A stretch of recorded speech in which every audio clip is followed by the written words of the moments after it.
Or 2 o'clock, I meant. 1 o'clock Central. All right, Tim, you ready? Let's go ahead and get started. Sure. All Let's righty. get this show on the road. Happy Tuesday, everyone. Today's what, April? For everyone that joined last week, last Thursday, thank you. That was our first episode. Today, on What's the Deal featuring Pat and Tim, we're going to talk about making the most of Profit Max, our Max Digital pricing tool. We're also going to look at some pricing reports that are critical for looking at, especially now, some industry tips and tricks. Tim and I are on many phone calls all throughout the day with dealers from all across the country and on webinars with thought leaders outside of our company, and we're getting a lot of insights from dealers, so we wanted to share some of that stuff with you guys. My name is Pat McMullen. Tim, want to show the good folks my contact info? That's a good-looking profile pic. Good-looking headshot. They tweaked it up for me. So if you need to reach out to me, my information's right here. My counterpart, Tim. Tim, why don't you say hi to the good folks? Oh, there I am. Hey, yeah, so there's my contact info, Tim at Max Digital. And you can catch Pat and I and a bunch of other guys from Max and across the industry on our Facebook group, Live from the Back Lot. Feel free to reach out, ask. It's a closed group. The used car managers, if you wanted to be a used car manager, if you were a used car manager, we'll hook you guys up, all right? So, ready to get started? What do you think? Yes, sir. Let's dive in. And guys, just like last Thursday, we're going to keep this pretty brief. Try not to go over 20 minutes. If you have questions, I saw many of you are already using the chat window. Thank you. Just reach out to us there. We'll unmute at the end if you want to ask your question, or if you have anything, just please put it in there. So, Tim, turn it over to you, and then. Yeah. So last week we covered managing your inventory on a day-to-day basis, and the most effective way to do that was through our quick planning, right? We talked about the bucket system. Maybe we'll just briefly touch on those here in a little bit, but so when you're in quick planning, right, we get a chance to view our inventory, right? Our vehicles that are due for planning would show up right here. We wanted to focus today on, let's see, the pricing. We had a vehicle picked out. There it is. Where's that vehicle we wanted to find? There it is. All right. So you can use the search, the find by stock number function up here, right? It'll highlight the vehicle that you're looking for, and the bullseye. So anytime you see this bullseye throughout the system, it's on multiple pages. It'll hook you up right to probably the most. You'll hear me say this. It is the most important page throughout the system. All right. Would you agree? I mean, is there a more important page? Pat? I mean, other than appraising, but I think once sure. The vehicle's on the ground, this is it.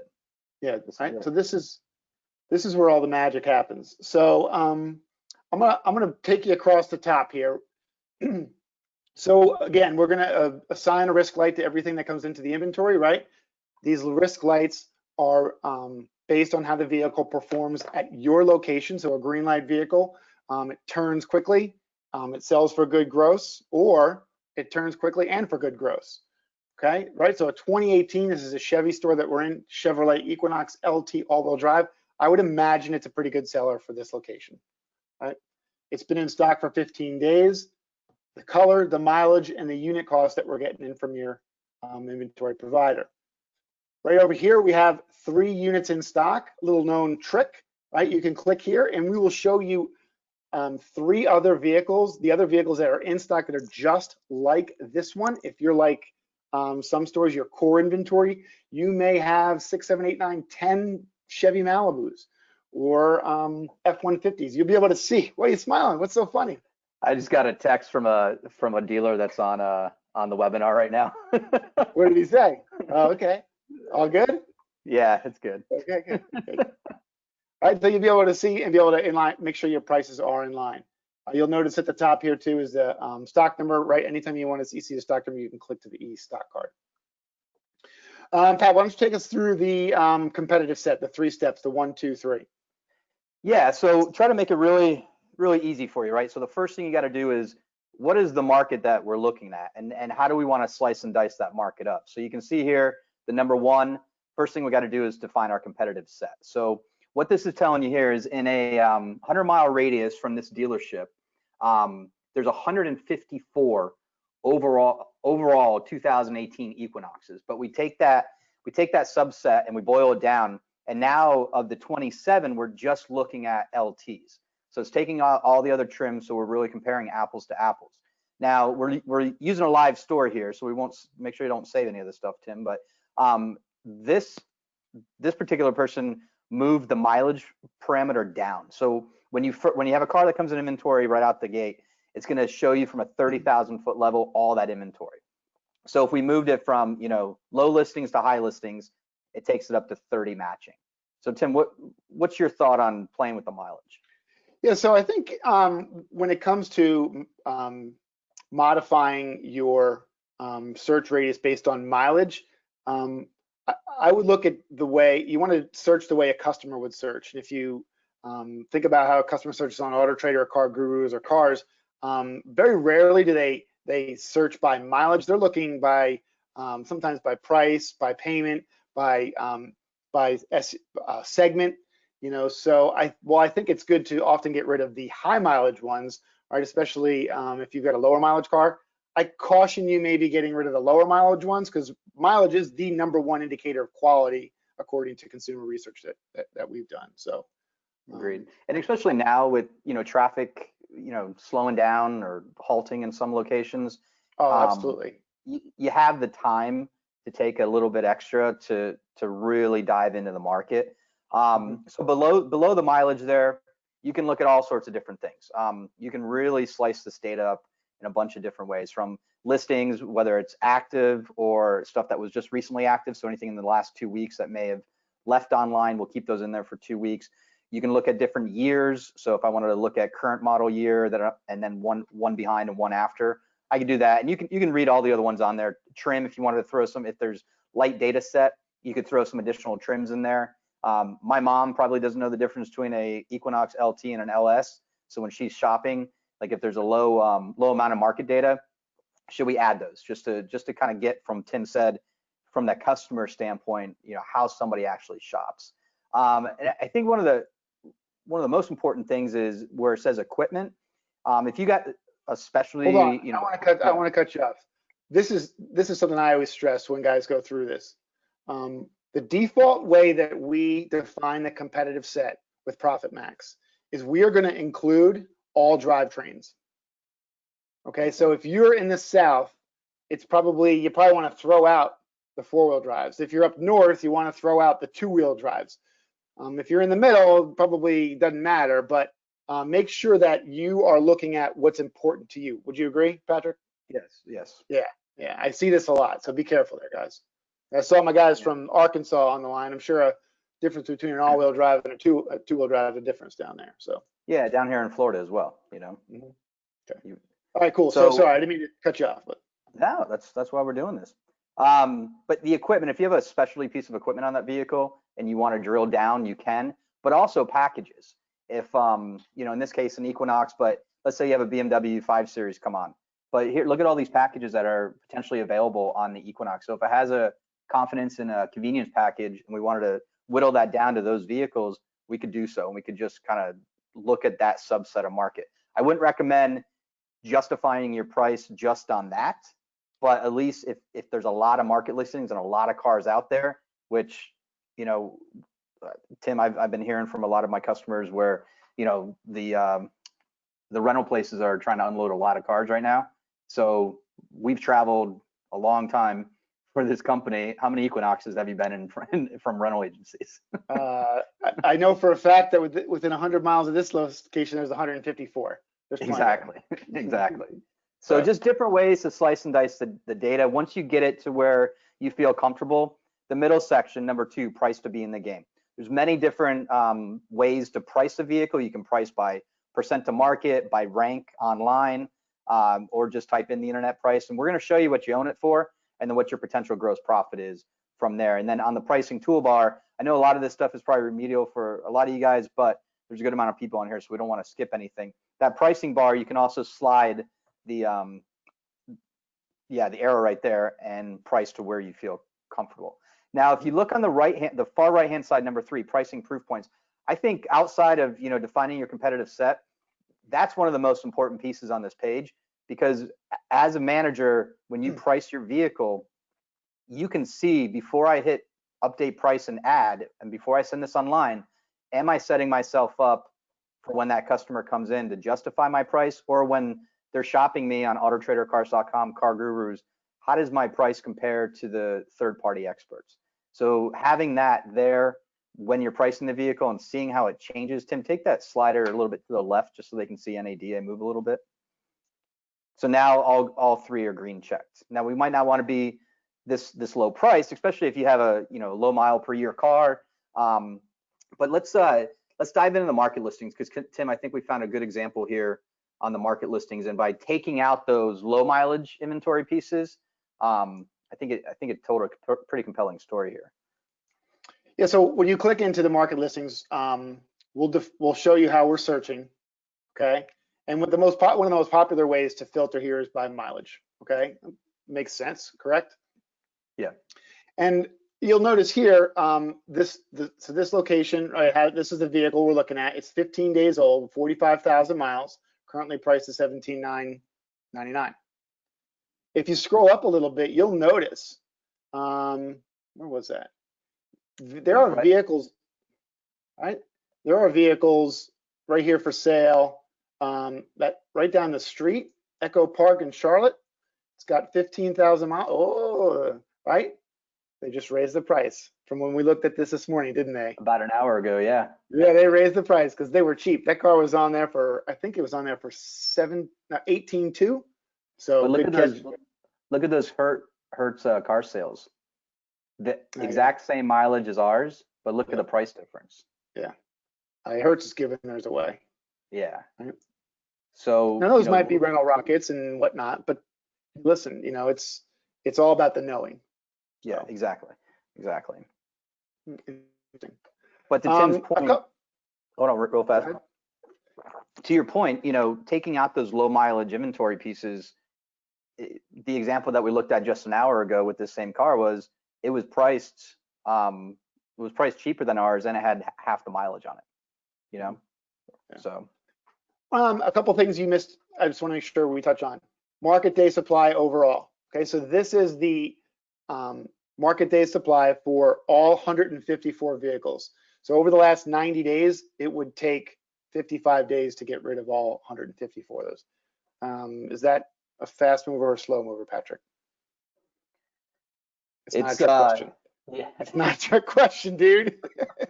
That's a slow mover, right? It's a very slow mover, but it scares me because, a lot more the Hertz, the enterprise car sales, the Hertz, especially for inventory pieces like this, they're going to start putting a lot of them out there, if, in the next coming weeks or so. So if I was a betting man, that number would start going up. And this is over the last 90 days. I think 90 days worth of data might be skewed. That's why the last weeks, we touched on sales data. We'll touch on it again here in a second, but that's why sales data is so key, because that's the actual transaction.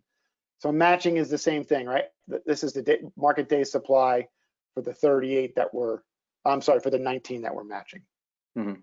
A lot of groups, if you've opted in to receive click-through rate data for us, some groups see Auto Trader, some groups see Cars.com and Car Gurus, right? That information is available, okay? And you touched on the pricing proof points. I think all good stuff. Anything else we missed here? I don't think so. All right. Well, one thing you did say, looking at your sales history. Mm-hmm. So go ahead and click on the stock number there. So we touched on this last week. Anytime that you see your stock number highlighted there, you can click on that and it'll take you into what we call our e-stock card. And from here, your sales history will be right there. So like Tim said, looking at your deals, this is going to show you a comprehensive 26 weeks. But if you click on view deals there, it'll actually show you of those LTs. I think he just sold one a week ago. So looking at, he sold one for 16.9. with similar mileage. So what makes this one worth $17,900 if we just sold one a week ago for $1,000 less? So just different tips and tricks to when you are looking at pricing the inventory. Yeah, good stuff. Okay. All right, so let's go back to the homepage.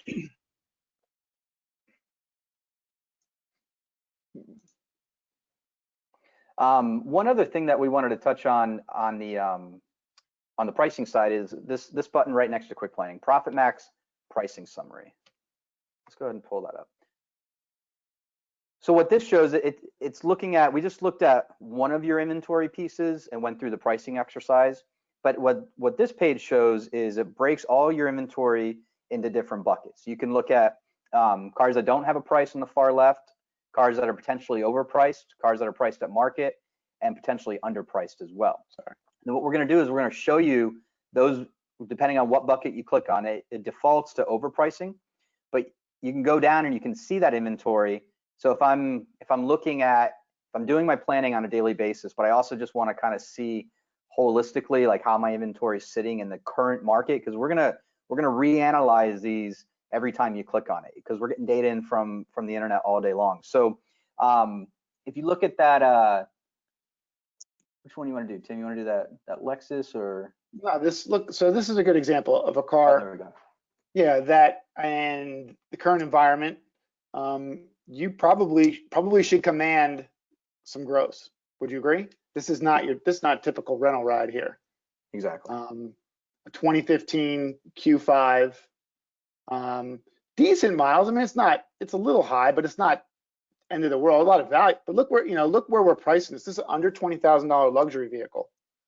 That is below NADA. It's below Edmunds. It's below KBB. Slightly priced above the market. And you can click in and run all of your traps that we ran before around the market and things like that. And look, I believe there was still some gross to be had here. Yeah, I mean, so this is a great tool for a manager to when I run into stores, Patrick, I get asked, hey man, I need to see my inventory. How do I know I'm priced right? I think this is a great place to start that discussion. Are you 100%. Like you said, potentially overpriced, potentially underpriced, and priced at market? I think in normal times, you should have cars that are overpriced, right? Would you agree? I mean, 100%. Yeah. Yeah.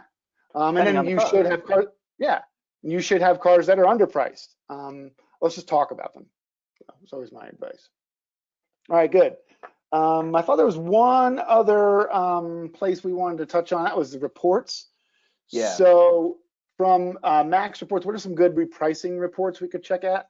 So when you go into Max Reports, you go into the repricing tab. I think this is a real popular one, the inventory pricing log. I get a lot of questions. Hey, how do I get a list of all the cars that we priced today? This will give you that right here. You can see, what Jason was pricing today. This car was at 0. We put it at 16.5. You can email this out. You can just print it out at the desk. I've seen people even go through their CRM and look at, have we worked deals on this car? Hey, we just dropped the price. Maybe you want to call a customer. Those sorts of things. Test drives with the CRM. Test drives, yeah. Another one here is this repricing effectiveness. A good way for a decision maker, if you're want to look at your inventory from a little bit higher level, this just gives you an idea of like what percentage of the inventory in that particular bucket has been priced within the last 7 days. So, his 60-day inventory, really, he hasn't touched it that often. Whereas down here at the bottom, you can see he's repricing that stuff a little bit more. So just a good way to just kind of gauge, what sorts of activities are taking place in the store. So Tim, we just had a question come in. How often should you look at your inventory to reprice? So maybe we talk about the buckets. Yeah. So in our event last week, we talked about the pricing buckets. Every store gets 5 pricing buckets. 1, 2, 3, 4, 5. Okay, and you can set those buckets up however you like. What we're looking at here is 0 to 14, 15 to 29, whatever the case may be. Vehicles will then be alerted to you in quick planning from one bucket to the next. I think in this current environment, you should absolutely be looking at cars at least every, what did we say last week? Every 10 to 14 days. I could even argue. Yeah, I think we even argued lower than that. Right. On the pricing bucket window there, you can see that this person has it. So if a car comes in today, he wouldn't be alerted to reanalyze that car until day 15. So in today's current environment, is that too long? And that was kind of the debate that we had last week. Is 2 weeks too long? You know, do we change it to a week, or do we manage it the same but use the Profit Max pricing summary just to see if there's ebbs and flows in the market? I think that's a great way to, kind of sprinkle in the use of, this tool with your price changes. I would be looking at, I think, at least every 7 to 14 days. If you're anything higher than 14 days, I think it's too long. Yeah. In this environment, especially if you carry a lot of high dollar, rental rockets, who knows? But good question. Yeah. So industry tips and tricks was the last one, and we talked about this. What are you hearing out there right now? We're sitting on Jason Rice's Lot Pop, webinars and automotive news and automotive summits and all sorts of things. I got a couple, but do you want to take a? So one thing, what did we see? I saw a great post from Sean Bradley. He said he was talking about using video. I think in this current environment, there's Pat and I here trying to get this web show off the ground. Video is the best way to get a hold of and engage your customers. So I've heard stories about people using FaceTime, Facebook Live, whatever. I think Zoom. Video, Zoom. We're all doing Hangouts. Zoom happy hours with our family, so might as well engage your customer. Yeah, and I've said this a couple of times. I think customers are very forgiving right now. It's a great time to try new things. So that would be something I'd encourage you guys to do. What else have we been hearing? Exchange or return policy. Yes, I just had another question come in on the chat window. How do I change my days on the buckets? So that's a setting that we have to do for you in our admin tool. If you just want to, we'll put our emails back up there. But Tim, once you show them on the homepage where to go to contact the help desk, and they'll get it done, very quickly. So Tim just clicked on the upper right, contact First Look. If you send an email, store name and what increment of days you want your buckets changed, that'd be the quickest way to do it. Or you could call one of us afterwards and we could do it for you. Or email one of us. Yeah. Return policy. That was a big debate last week on the automotive forum that Jason did. I think if you don't have one, think about writing one, or if you have one, think about, should it be reviewed? Should it be, redone? Well, I think you should leverage it. You let people know that you have one. But should it be longer? No, right. I hear this return. You don't need to have the return policy. Just have an exchange policy. Hey, Mr. Customer, if you don't like it, we'll swap you out. Because if they don't like the vehicle, that's what you're going to do anyway, is try and swap them out. The example that we heard last week was a dealer in Colorado. They've gone completely, to delivery. They're not allowed to have customers come in the showroom. So they're doing everything virtually. They're driving the car to the customer, wiping it down, and then putting the keys in the mailbox. But having a 5-day return policy like that gentleman had, he said it's giving his customers a sense of ease. Like, what if I made a mistake on this $20,000 purchase? So, Google Places, our good friends over at Chris Little at Hendrick had a great suggestion on this. I just saw that there was an update to Google Places where you could clearly define your policy for drive-through and pickup and delivery if you're a restaurant. If you have not touched your Google Places ad or listing for your dealership to update and reflect your actual hours, I would get on that right now. Nothing was going to piss a person off more than calling going on to Google and saying it says you're open, but you're not. So I would definitely take advantage of that. So I think this is pretty good stuff there. We're running Yeah. up. This might be the longest. It's our longest show in history, Patrick. It is. It's the second in history Oh, it's too. only So. our second show. So. Photos too. Photos. Oh, photos. Yes. Good Aged call. inventory. Some of you guys I see on here, could have snowed 3 weeks ago. Do you still have snow in your photos, or are you taking enough photos? If you have an in photo processing person, are we taking the right amount of photos to really show that car and make that car the star? So Yeah. It's warmer now than it was, when we started this whole deal in the beginning of March. So 100%, 100%. Let me just take a quick look to see if there's any more questions. Nope. David, thank you for your question about the buckets. Just let us know. We'll get that done for you. Tim, you got anything else? Hold the I growth, hope this was baby. helpful. Yeah, more grows. Hopefully this was helpful for everyone. And we'll see you. I think are we gonna do this again on Thursday? Let's do it. We're gonna do it. We'll figure something out. We're gonna do it. I have no idea what we're gonna do. We're gonna do it Thursday. Okay. All right, guys. Thank you very much. See you guys.